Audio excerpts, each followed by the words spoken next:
अच्छा गाइस, ये हमारी ग्रॉस एनाटमी ऑफ किडनी का पार्ट 2 होने वाला है। ठीक है, इसमें हम डिस्कस कर रहे हैं। सबसे पहले स्ट्रक्चर ऑफ किडनी करेंगे। ठीक है, स्ट्रक्चर ऑफ यूरिनिफेरस ट्यूब्यूल की बात करेंगे। ठीक है, इसके बाद हमारी ब्लड सप्लाई होगी, लिम्फेटिक ड्रेनेज होगा, नर्वस सप्लाई होगी।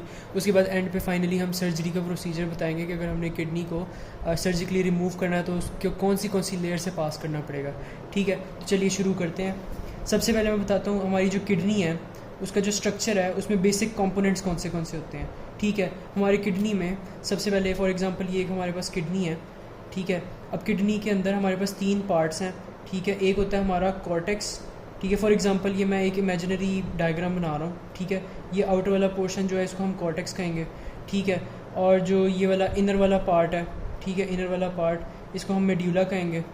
ठीक है, उसके बाद जो ये वाला पोर्शन है इसको हम रीनल साइनस कहेंगे। ठीक है, साइनस है इसको हम हाइलम भी कहते हैं।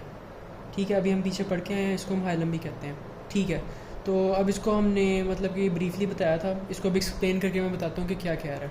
ठीक है, सबसे पहले बात करते हैं रीनल मेड्यूला की।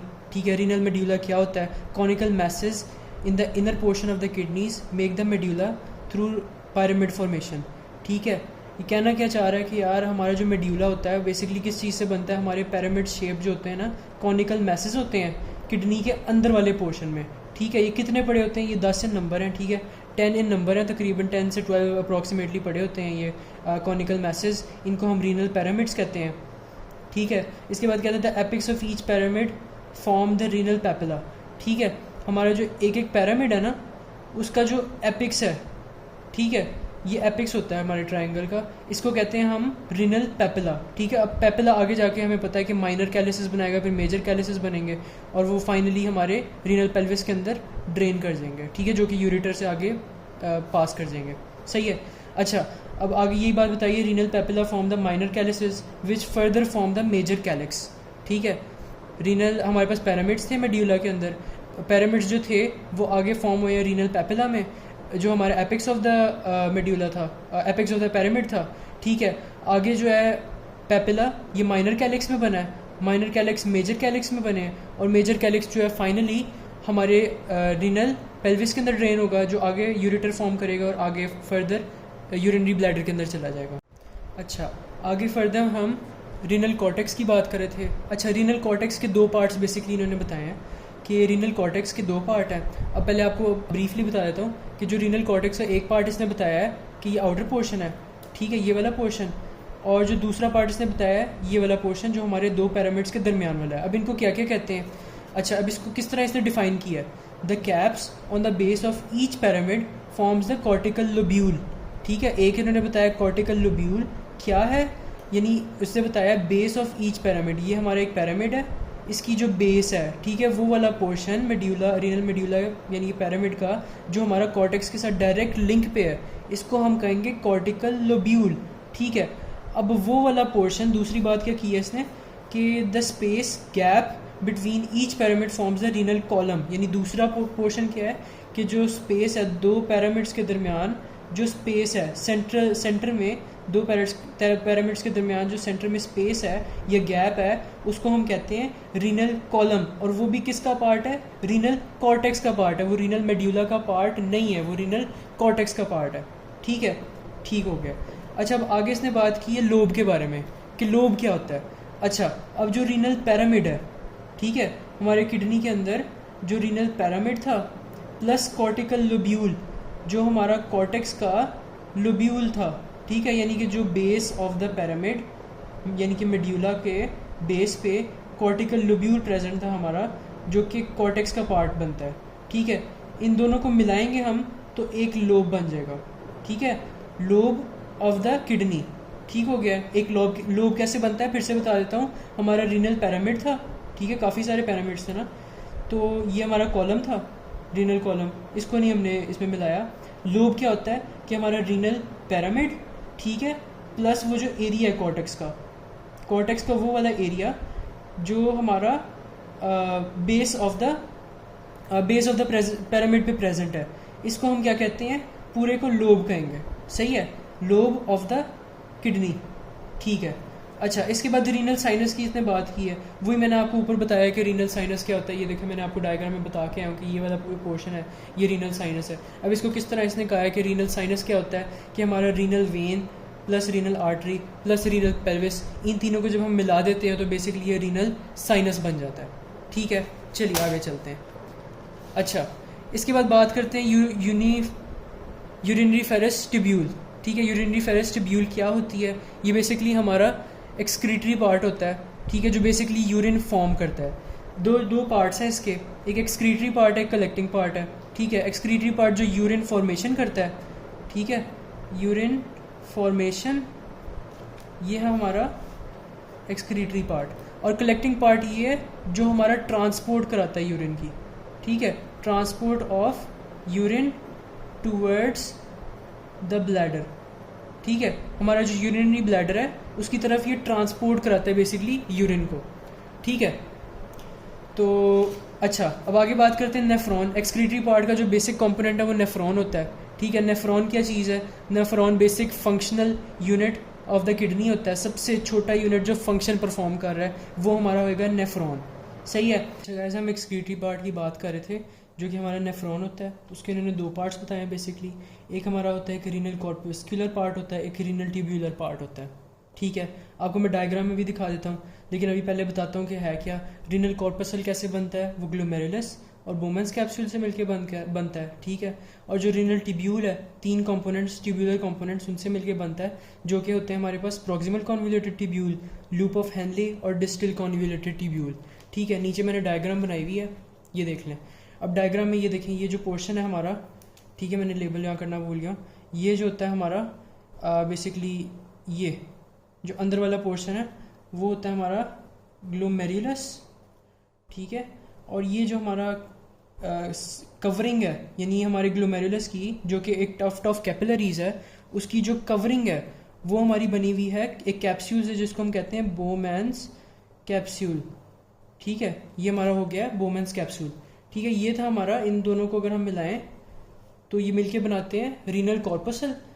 और जो हमारा रीनल ट्यूब्यूल है वो तीन कंपोनेंट्स मिलके बनाते हैं, जो कि हमारा प्रॉक्सिमल कॉन्वोल्यूटेड ट्यूब्यूल। ठीक है, हमारा लूप ऑफ हेनले के दो थे, descending limb of loop of Henle और ascending limb of loop of Henle. ठीक है, इन दो ये भी चीज़ें मिल जाती हैं। और हमारा जो डिस्टल कॉन्वोल्यूटेड ट्यूब्यूल है, ये तीनों चीज़ें मिलके बनाएंगी हमारा रीनल ट्यूब्यूल। सही हो गया। अच्छा, अब जो दूसरा पार्ट आता है हमारे पास, कौन सा पार्ट था? Collecting part. सही है, कलेक्टिंग पार्ट में हमारे पास क्या चीज़ें आती हैं? मैंने आपको बताया था ये क्या करता है, कलेक्ट करता है हमारे अलग अलग नेफ्रॉन से यूरिन कलेक्ट करेगा और उसको ट्रांसफर करता है टूवर्ड्स दी ब्लैडर।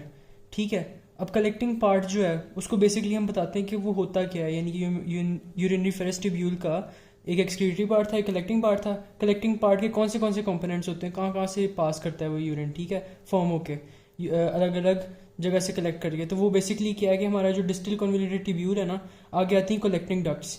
काफ़ी ज़्यादा कलेक्टिंग डक्ट्स जो है ना वो कंबाइन करके मिलती हैं और एक बड़ी सी डक्ट बनाती हैं, जिसको हम कहते हैं डक्ट ऑफ बेलिनी।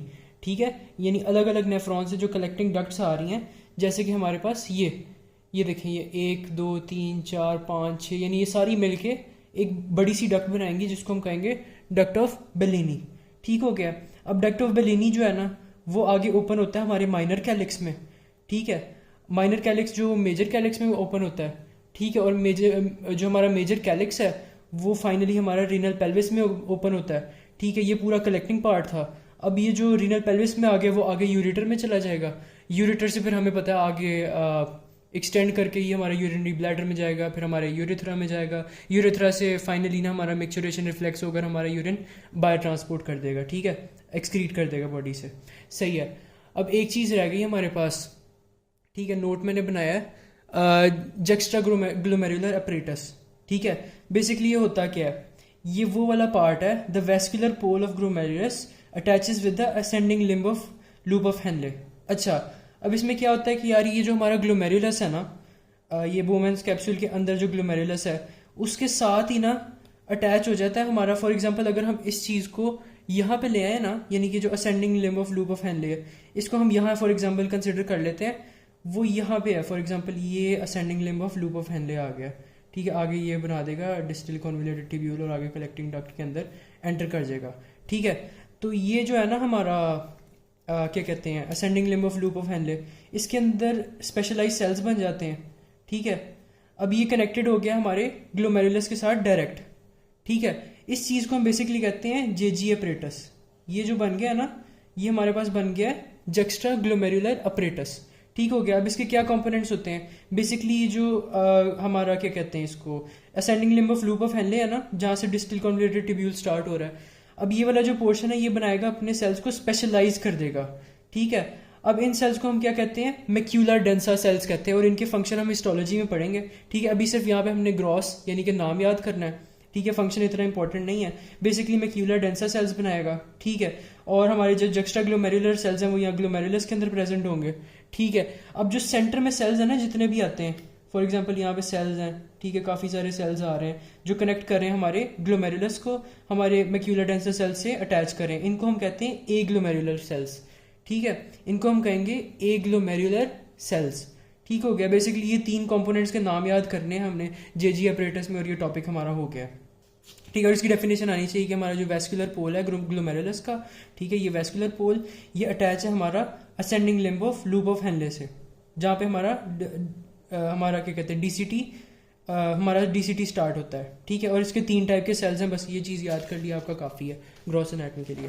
ठीक है, आगे हम चलते हैं इसकी ब्लड सप्लाई पे। ठीक है, जो किडनीज है ना, इनकी ब्लड सप्लाई बहुत मज़े की है। ठीक है, मैं आपको बताता हूँ क्या होता है। सबसे पहले होता है हमारे पास क्या है, मतलब कि ब्रीफ पहले आपको मैं बता देता हूँ कि हमारी जो रीनल आर्टरी है ना, उसके बारे में पहले बताता हूँ कि रीनल आर्टरी जो है वो आगे डिवाइड होती है 5 सेगमेंटल आर्टरीज में। ठीक है, ये फॉर एग्जांपल हमारा किडनी है।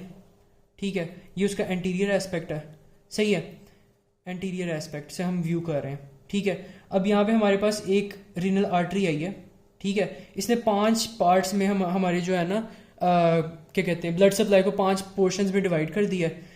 एक तो हमारे पास चली गई ना एक आर्टरी, 4 जो है वो एंटीरियर रहती हैं और एक जो है पोस्टीरियर चली जाती है। ठीक है, एंटीरियर व्यू में हम देखते हैं एक आर्टरी यहाँ चली गई है, एक हमारी यहाँ है, एक हमारी यहाँ है और एक हमारी यहाँ है। ठीक है, इस वाली को हम कहेंगे एपिकल। ठीक है, इस वाली को हम कहेंगे अपर, सही है, इस वाली को हम कहेंगे मिडल, और ये जो ये वाली है इसको फाइनली हम कह देंगे कि ये हमारी लोअर आर्टरी। ठीक है, 5 थी, उसमें से 4 जो है वो एंटीरियरली होती हैं और एक जो होती है वो पोस्टीरियरली होती है। ठीक है, ये पोस्टीरियर व्यू से मैं दिखा देता हूँ आपको। पोस्टीरियरली हमारे पास एक ही आएगी ब्रांच, वो होगी पोस्टीरियर, और बाकी जो एपिकल थी ना, एंटीरियर में हमें एपिकल नजर आ रही थी, उसका कुछ पोर्शन जो है वो यहाँ पे सप्लाई करेगा, यानी पोस्टीरियर साइड के भी एक पोर्शन को एपिकल जो एंटीरियर की थी वो सप्लाई करेगी, और जो हमारी जो लोअर है ना वो भी हमारे एंटीरियर के साथ साथ पोस्टीरियर के भी कुछ पोर्शन को सप्लाई करेगी। ठीक है, ये एक पॉइंट है जो हमने याद रखना लाजमी। ठीक है, बाकी जो सप्लाई है वो पोस्टीरियर का है, बैक ऑफ द किडनी यानी posterior part of the kidney के सप्लाई करेगी पोस्टीरियर सेगमेंटल आर्टरी। सही हो गया, ये आपको एक ना मैंने एक ब्रीफली बता दिया ये पॉइंट। ठीक है, अच्छा अब इसके बाद मैं जाता हूँ प्रॉपर वाली जो ब्लड सप्लाई है। ठीक है, जो हमारी प्रॉपर ब्लड सप्लाई है ना वो इस तरह की है कि सबसे पहले मेन हमारी स्टार्ट होती है एब्डोमिनल एओर्टा।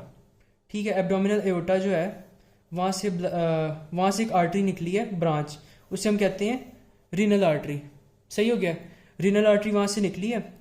अब वो डिवाइड हुई है 5 सेगमेंटल आर्टरीज में, जो मैंने अभी आपको एक्सप्लेन किया है। ठीक है, 5 सेगमेंटल आर्टरीज में डिवाइड हुई है।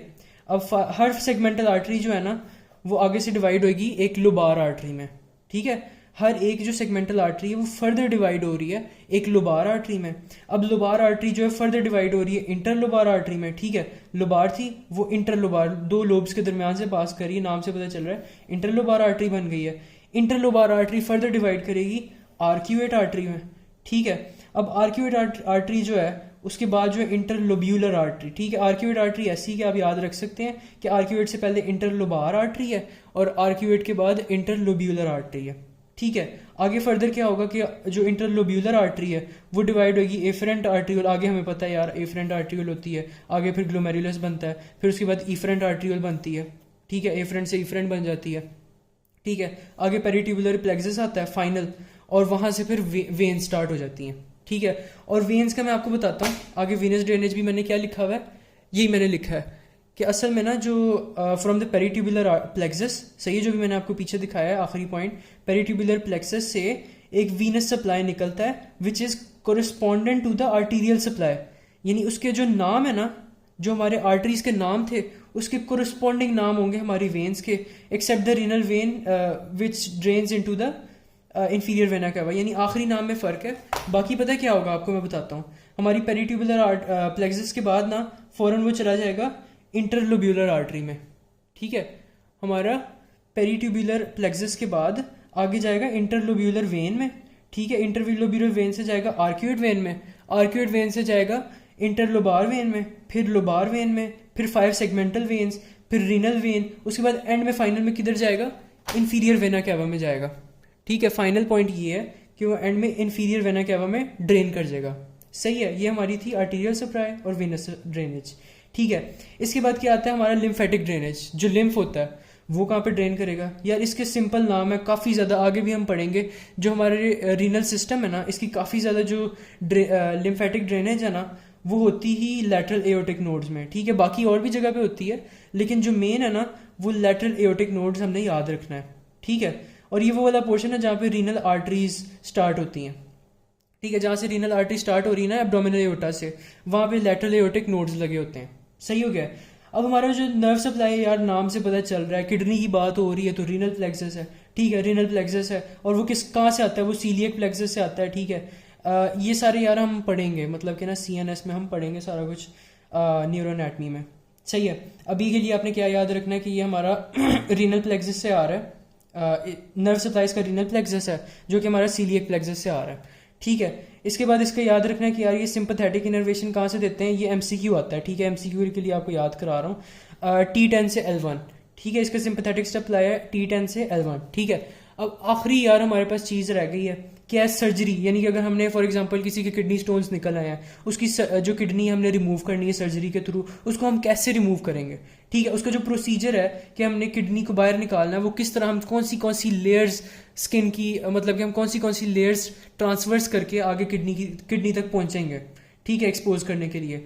तो सर्जरी परफॉर्म करने के लिए हम पेशेंट को ना पीछे से स्टार्ट करेंगे एक्सपोज करना, उसके बाद उसको हम ट्रेवर्स करना शुरू कर देंगे, यानी कि उसको हमने कट लगाने शुरू कर देने। कहाँ से कौन सी लेयर्स हमें नजर आएंगी, सबसे पहले स्किन नजर आएगी, फिर सुपरफिशियल फेशिया, यार ये यूनिवर्सल रूल है, हमारे स्किन सुपरफिशियल फेशिया हमेशा आता है, ठीक है। उसके बाद यार एक मज़े की चीज़ है, ठीक है, एक ट्रिक है याद करने का कि कौन सी लेयर्स आएंगी। ऑब्वियसली यार आउटर मोस्ट कौन सी पड़ी होगी, पोस्टीरियर लेयर पड़ी होगी, ठीक है, posterior layer of thoracolumbar fascia, ठीक है। उसके बाद आपने याद करना है middle layer of thoracolumbar fascia, और सबसे अंदर जो होगी हमारी anterior layer of thoracolumbar fascia. ये तीनों चीज़ें आपने याद करनी है। अब मिडल और पोस्टीरियर के दरमियान आपने याद कर देना यार इरेक्टर स्पाइनी एक मसल आ जाएगा, ठीक है। और हमारा जो मिडल और एंटीरियर लेयर है उनके दरमियान आ जाएगा क्वाड्रेटस लंबोरम, ठीक है। बस ये चीज़ है, इतना सिंपल है इसको याद करना। स्किन सुपरफिशियल फेशिया, फिर posterior layer of thoracolumbar fascia, फिर middle layer of thoracolumbar fascia, anterior layer of thoracolumbar fascia, और पोस्टीरियर और मिडल के दरमियान इरेक्टर स्पाइनी, और एंटीरियर और मिडल के दरमियान क्वाड्रेटस लंबोरम, ठीक है। बस अब पोस्टीरियर में एक और पॉइंट अगर आपने याद करना है यार कि ज़्यादा एक अच्छा लगे तो यहाँ पे कर देना यार लेटिस्मस डोर्सा, या वो मसल भी आ जाता है। तो इस तरह ये याद कर लेंगे हम, और हमारा यार फिर ख़त्म हो गया ये लेक्चर, सही है। अब मैंने तो अपनी पूरी कोशिश की है कि आपको अच्छी तरीके से एक्सप्लेन कर सकूं। तो अगर आपको वीडियो अच्छी लगी है तो आप शेयर करना अपने दोस्तों के साथ जिनको मतलब अगर कॉन्सेप्ट्स नहीं आते, तो मतलब कि हम मेरे लेक्चर से अगर उसे फ़ायदा हो तो मुझे अच्छा लगेगा, ठीक है। शेयर कर देना, लाइक कर देना, और सब्सक्राइब करना है तो कर लो अगर आगे, क्योंकि मैंने वीडियोज़ अपलोड करनी है। तो आपको अगर अच्छी लगी वीडियो तो सब्सक्राइब कर लो, नहीं तो कोई बात नहीं, ठीक है। थैंक यू फिर।